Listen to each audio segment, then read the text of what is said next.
কার্ডের ব্যবসা, এই যে আপনার সোশ্যাল সেফটি নেট যেটা বাড়ানো হচ্ছে, এরপরে হচ্ছে আপনি পে স্কেল বাড়াচ্ছেন এবং আপনি এই বড় বড় ব্যবসায়ীদেরকে যে প্রণোদনা দিচ্ছেন, এর প্রত্যেকটা জায়গাতে যেটা হবে, নতুন করে আবার কিছু নতুন এসালম তৈরি হবে, আবার নতুন করে কিছু বেক্সিমকো, সালমান এফ রহমানের মতো লুটপাট তন্ত্র কায়েম হবে এবং বিশাল অংশের টাকা লুটপাট হয়ে চলে যাবে।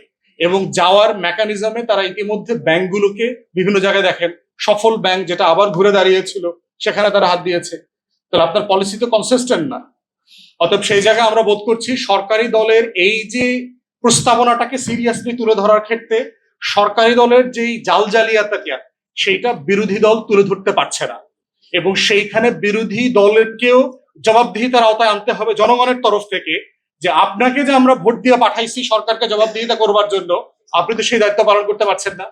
আপনার ওভেন ফ্রিজ নাই, আপনার বাসায় ওয়াশিং মেশিন লাগবে, সেটার জন্য তো আপনাকে পাঠানো হয়নি ওখানে। আপনি তো নির্বাচন করার সময় জানতেন আপনি গরিব মানুষ, আপনার ওভেন নাই, ফ্রিজ নাই, কালেকশনে খারাইলেন কেন? না ওইটা নির্বাচিত হওয়ার পরে বুঝলেন যে আপনার ওয়াশিং মেশিন লাগবে, হাত দিয়ে এখন আর ধোয়া যায় না।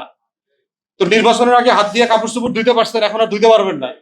আবার দেখেন আধা সরকারি এমপি পার্থ ভাই, ফের আবার ফাত্রামি দেখেন, খাড়ায়া কয় আমি না হয় পর্দার টাকা দিয়ে দিব, এই ওয়াশিং মেশিন প্রধানমন্ত্রী দিবে, এগুলো তোমার বাপের জমিদারির টাকা।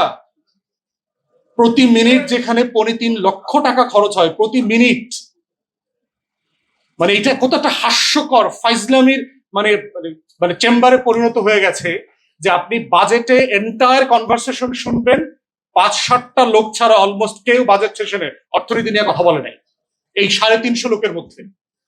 বলে আমি এই ৩৫০ জন লইয়া কি করিব, উহাদেরকে লইয়া আমরা কি করিব? উহাদেরকে কোনো এক পর্যায়ে লিটনের ফ্ল্যাটে নিয়ে আটকায় রাখিতে হইবে,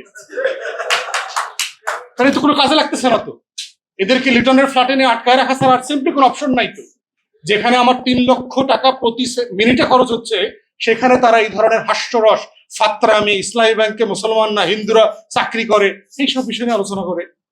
অ্যাবসলিউটলি মানে ইররিলেভেন্ট, কোনো প্রসঙ্গ নাই।